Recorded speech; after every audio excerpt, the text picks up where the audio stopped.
नमस्कार, मैं हूं आपके साथ रेशु त्यागी। एपीएन के लोकप्रिय कानूनी प्रोग्राम लीगल हेल्पलाइन में आप सभी का स्वागत है।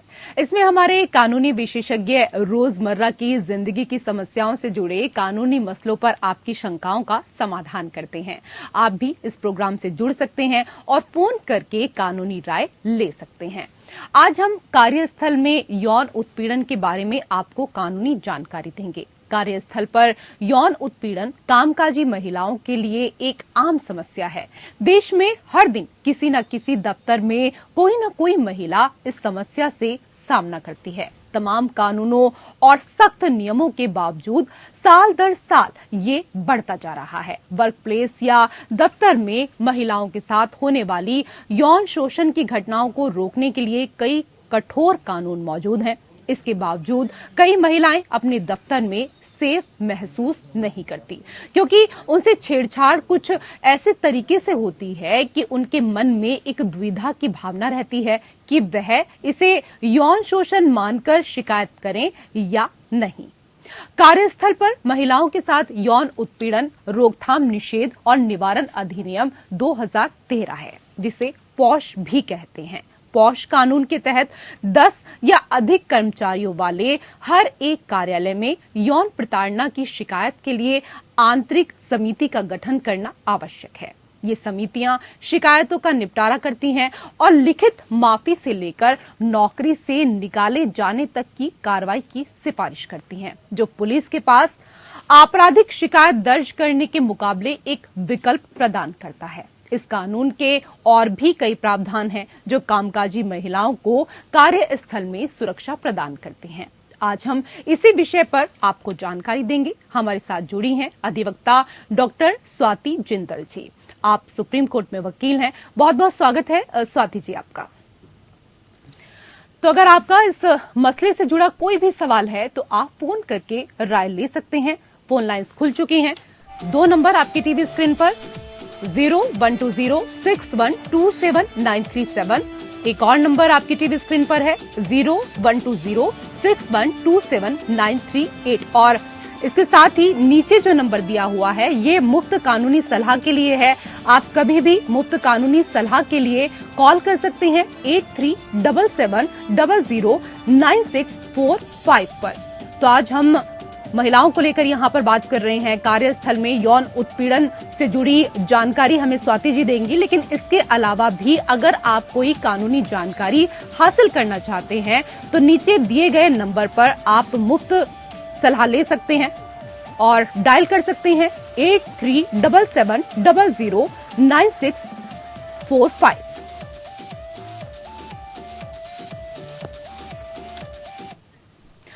स्वाति जी, सबसे पहले ये बताइए कि कार्यस्थल पर कामकाजी महिलाओं के साथ यौन शोषण की परिभाषा क्या है? किन व्यवहारों को यौन शोषण कहा जा सकता है? विशु जी, देखिए काफी समय लगा भारत में ये एक्ट आने में। काफी नया एक्ट है, 2013 दिसंबर में आया था, तो मान लीजिए एक तरीके से 2014 का एक्ट हम इसे कह सकते हैं।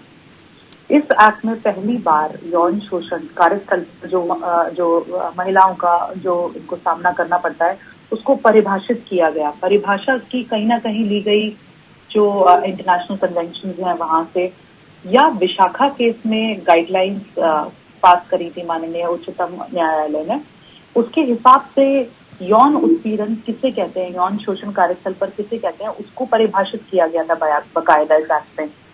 उसके हिसाब से अगर कोई भी आपका सीनियर जो आपके दबाव डाल सके, आपके मुकाबले आपके सीनियर पोजीशन पे हो या आपका कलीग हो, अगर किसी भी तरह के सेक्सुअली कलर्ड रिमार्क्स आपको पास करता है या आप पे ये दबाव डालता है कि अगर आप उसका ये सेक्सुअल फेवर उसको नहीं देंगी तो वो आपका काम में आपकी हानि पहुंचाएगा, आपको डिमोशन कर देगा, आपकी तरक्की नहीं होने देगा, या अगर आप उसका सेक्सुअल फेवर को आप उसको दे देती हैं तो वो आपको जल्दी प्रमोशन देगा, या किसी भी तरह से आपको अनकंफर्टेबल करता है, कोई ऐसे रिमार्क्स आपके ऊपर पास करता है जो आपको आपकी सहन से परे हैं, या आपने उसको ऐसा परमिट नहीं किया है कि इस तरह के रिमार्क्स वो आपको पास करे, या आप मान लीजिए आपको असभ्य तरीके की ईमेल्स करता है या व्हाट्सएप मैसेजेस करता है, या आपके सामने कोई इस तरह के पोस्टर्स या अपने कंप्यूटर पे कुछ इस तरह का बैकड्रॉप लगाता है जो शोभनीय नहीं है,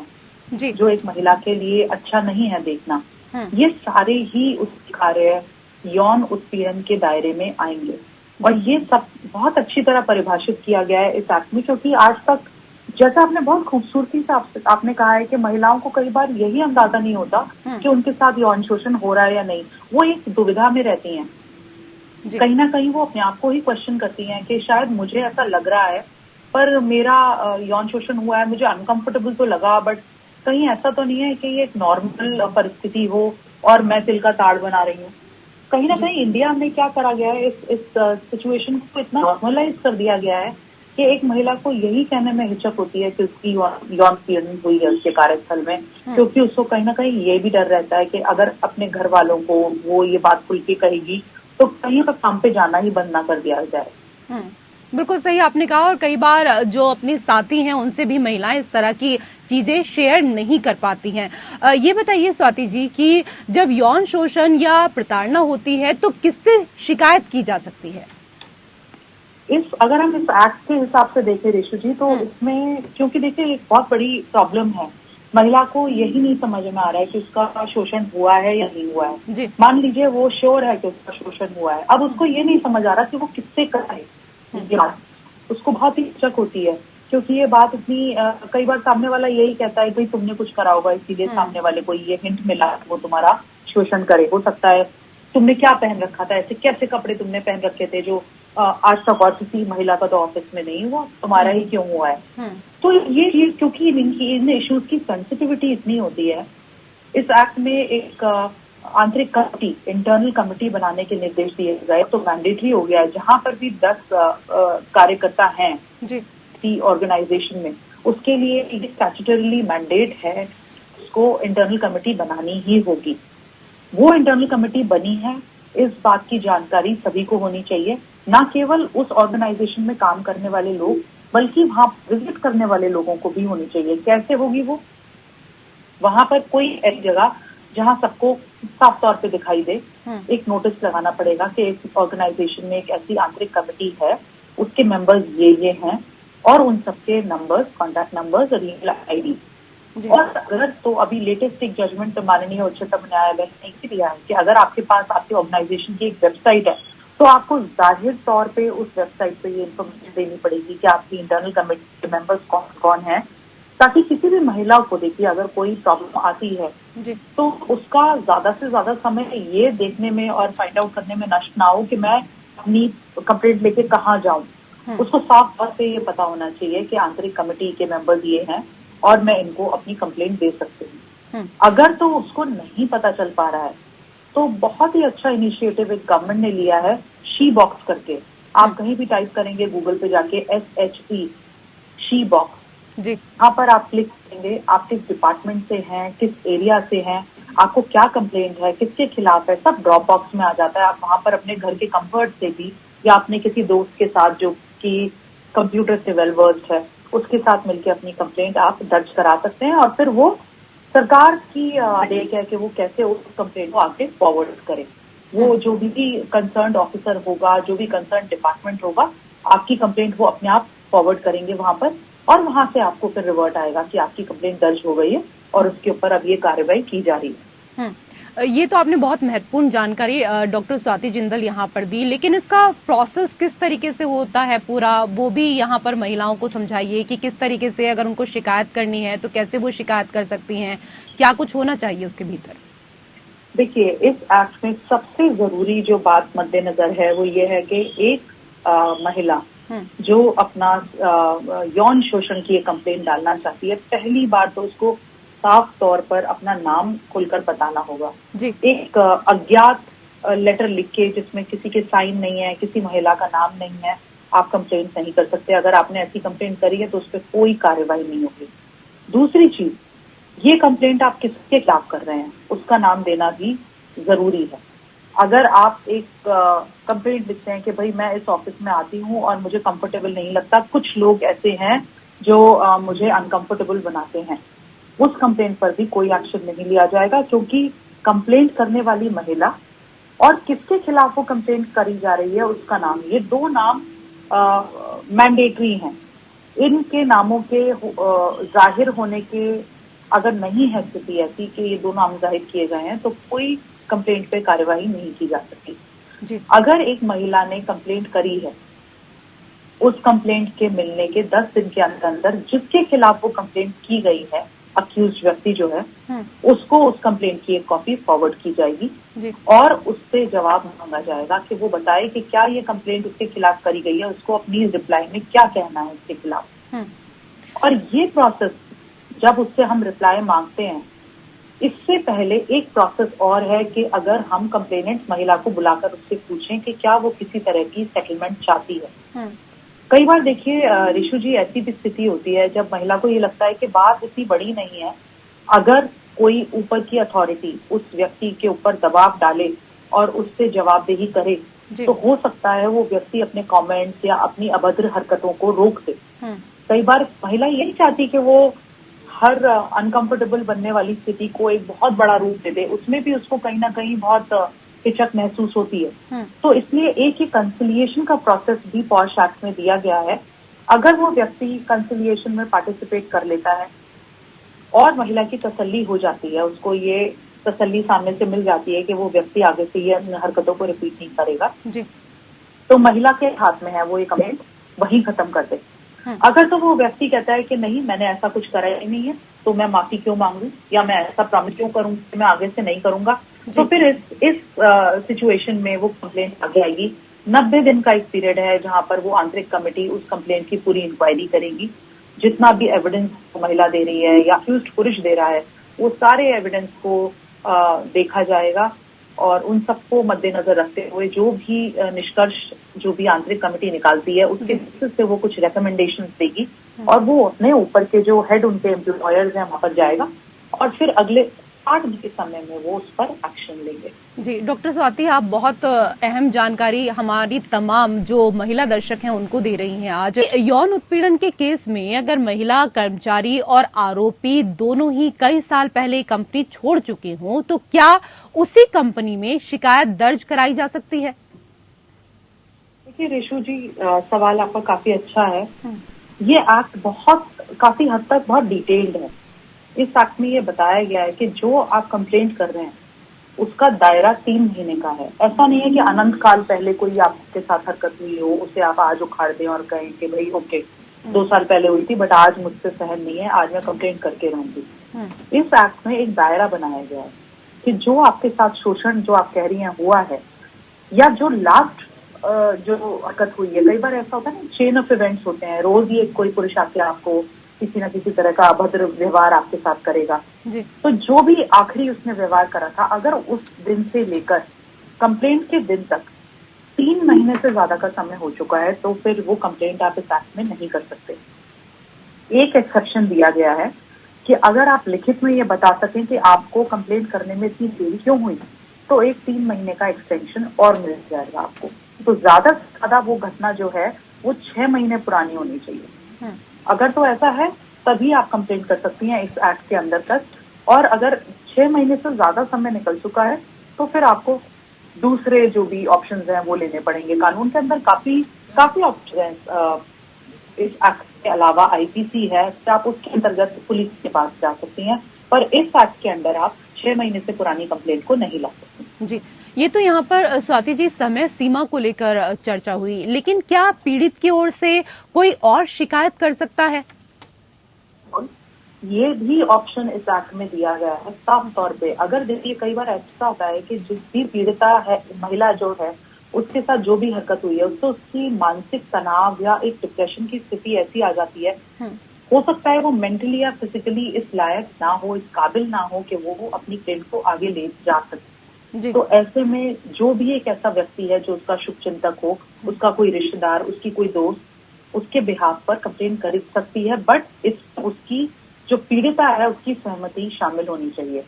उसकी कंसेंट के बिना उसका शुभचिंतक या उसकी दोस्त या कोई एनजीओ से जो उसको जानते हो वो कंप्लेंट नहीं कर सकते। और ये कंप्लेंट खास तौर पर तभी की जाएगी जब वो महिला खुद उस कंप्लेंट को आगे ले जाने में किसी भी मानसिक या फिजिकल डिसेबिलिटी के कारण असक्षम। जी, कई बार होता है कि पीड़िता अपना नाम सार्वजनिक नहीं करना चाहती हैं, तो क्या पीड़िता अपना नाम गुप्त भी रख सकती है? देखिए, कंप्लेंट जब, जैसे मैंने आपको बताया ऋषि जी, ये कंप्लेंट अगर आप चाहते हैं कि आंतरिक कमेटी इस कंप्लेंट को कॉग्निजेंस में ले, इसे डील करे, तो वो जब तक आप अपना नाम का खुलासा नहीं करेंगे वो नहीं पॉसिबल है। क्योंकि देखिए, अगर ऐसा नहीं किया गया तो फिर अगर मान लीजिए एक मिस्टर एक्स हैं, ऑर्गेनाइजेशन में काम करते हैं, अगर किसी भी आदमी औरत को उनसे कोई दुश्मनी निकालनी है तो उनको एक अज्ञात औरत बन के कंप्लेंट ही तो करनी है उनके खिलाफ। जी। बहुत मुश्किल हो जाएगा उस सिस्टम को संभाल पाना। इसीलिए अगर किसी महिला के साथ कोई दुर्व्यवहार या कोई यौन शोषण हो रहा है तो इस बात को यकीन लिया जाएगा, पर उसको अपना नाम खोलना पड़ेगा। हाँ, अपितु उसके पास ये प्रोटेक्शन लॉ देता है कि उसके नाम का खुलासा कहीं और नहीं किया जाएगा, क्योंकि एक सेक्शन इस एक्ट में यह भी कहता है कि कॉन्फिडेंशियलिटी को मेंटेन किया जाएगा, चाहे वो शिकायतकर्ता हो चाहे वो अक्यूज्ड व्यक्ति हो, उन दोनों का ही नाम, ना ही उनके विटनेसेस का नाम, ना ही कौन सी प्रोसीडिंग्स इस एक्ट में की गई, क्या पनिशमेंट हुई, किसको छोड़ा गया, किसको दोषी पाया गया, ये सारी जो भी प्रोसीडिंग्स हैं इनको गोपनीय रखा जाता है, कॉन्फिडेंशियल रखा जाता है। तो जो इस कॉन्फिडेंशियलिटी को तोड़ के ये नाम पब्लिक में जाहिर करता है उसके खिलाफ भी काफी कड़ी कार्रवाई के प्रोविजंस हैं। आपसे ये भी समझना चाहेंगे, क्योंकि शिकायत किस तरीके से होती है ये तो आपने कार्यक्रम की शुरुआत में ही बता दिया था, लेकिन शिकायत दर्ज करने के बाद क्या कुछ होता है, उसका क्या प्रोसेस होता है आगे, वो भी समझना चाहेंगे।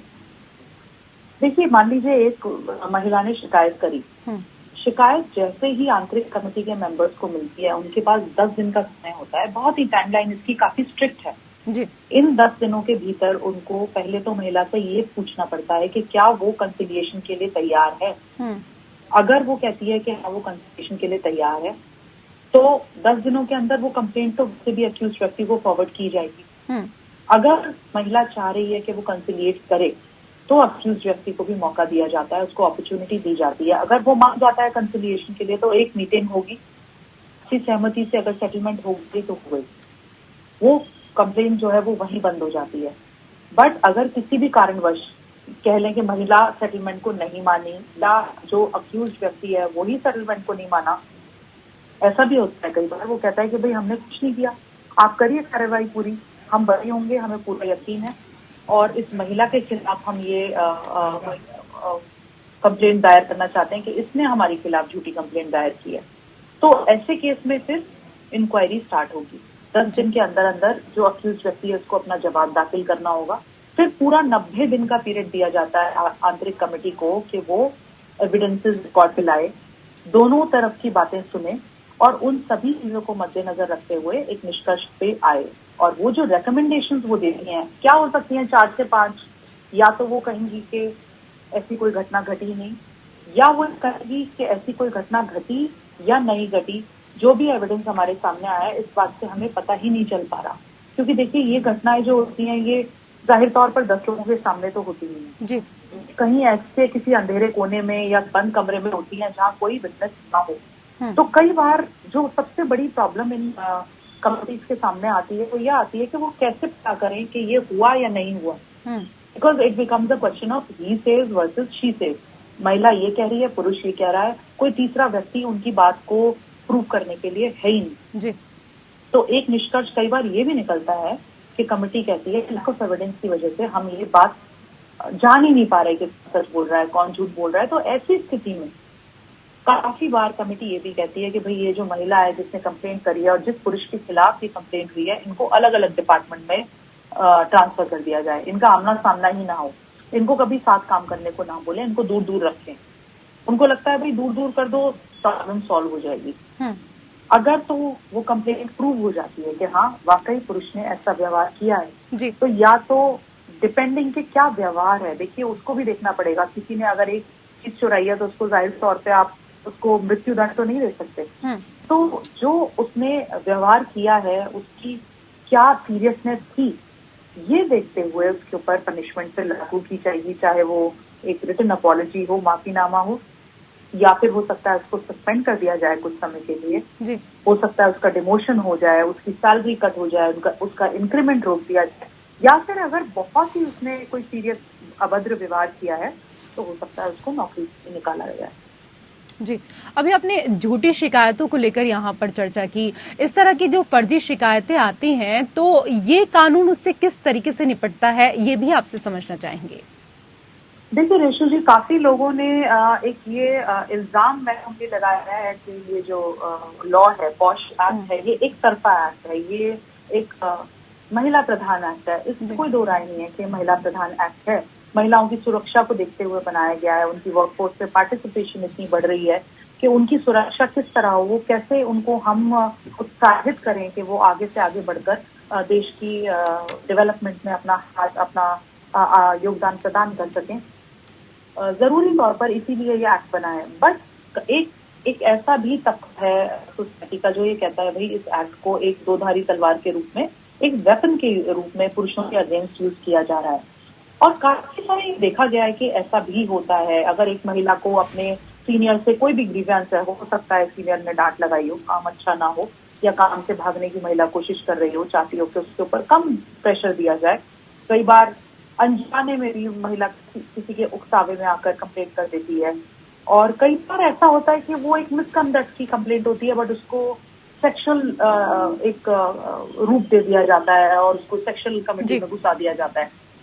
अगर ऐसा पाया जाता है कि ये सेक्सुअल कंप्लेंट झूठी है तो एक महिला के ऊपर भी वही पनिशमेंट का प्रोविजन है जो कि अगर वो कंप्लेंट सच्ची होती और पुरुष के ऊपर मिलता। जैसे मैंने आपको बताया माफीनामा, डिपेंडिंग के किस सीरियस एलिगेशन में वो महिला उतरी है, माफीनामा दे लिखित में, या उसका सस्पेंशन किया जाए, उसका ट्रांसफर किया जाए, हो सकता है उसका प्रमोशन रुक जाए, इंक्रीमेंट रोक दी जाए, उसको डिमोशन कर दिया जाए, उसकी सैलरी कट कर दी जाए, या बहुत सीरियस अगर उसने एलिगेशंस लगाए हैं तो वो अपनी नौकरी से भी हाथ धो सकती है। जी, डॉक्टर स्वाति जिंदल, बहुत बहुत शुक्रिया आज के विषय पर इतनी अहम जानकारी हमारे तमाम दर्शकों को देने के लिए। और इसी के साथ हमारे खास कार्यक्रम लीगल हेल्पलाइन में मेरे साथ फिलहाल इतना ही। नमस्कार।